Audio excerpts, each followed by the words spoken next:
थेट जाऊयात विक्रांत शिंदे आपले प्रतिनिधी साताऱ्यामधून आपल्या सोबत आहेत। विक्रांत, एक हिस्सा आहे असंच आम्ही समजतो। एक प्रश्न असा आहे की मागच्या 2 टप्प्यांमध्ये जे मतदान पार पडलं त्याच्यामध्ये टक्केवारी घसरलेली आहे मतदानाची, त्या संदर्भात सातारकरांना काय आव्हान?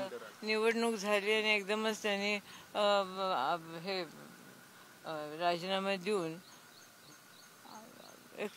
लोकांना एक धक्काच दिला आणि लोकांना कळलं ना, म्हणजे हे भारतात प्रथमच असं अशा पद्धतीने राजीनामा देण्यात आलेला आहे आणि तो राजीनामा केवळ मोदींसाठीच त्यांनी दिला।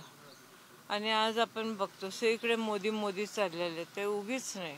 तर मोदींनी एवढे प्रचंड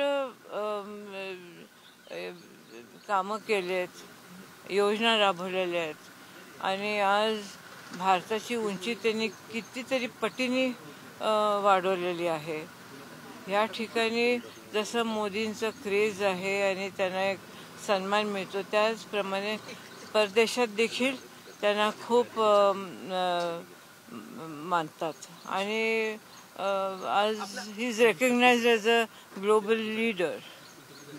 धन्यवाद। या होत्या कल्पना राजे भोसले आणि त्यांनी असं म्हटलेलं आहे की साताऱ्यात उदयनराजेंची क्रेज किती आहे ते सर्वांनाच माहिती आहे, त्याच्यामुळे त्यांनी एक विश्वास सुद्धा व्यक्त केलेला आहे। कॅमेरा पर्सन सुरेश सह, मी विक्रांत शिंदे, पुढारी न्यूज, सातारा।